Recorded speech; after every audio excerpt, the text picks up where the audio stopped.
Aquí, como ven, hemos estado bajo mucha nieve. Ha estado muy fuerte. Yo tuve la experiencia de experimentarlo en Virginia cuando venía bajando, y así está Nueva York hoy.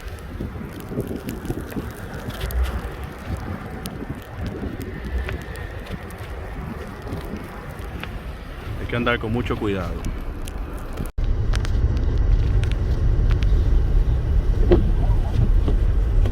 Así se está manejando hoy en Nueva York.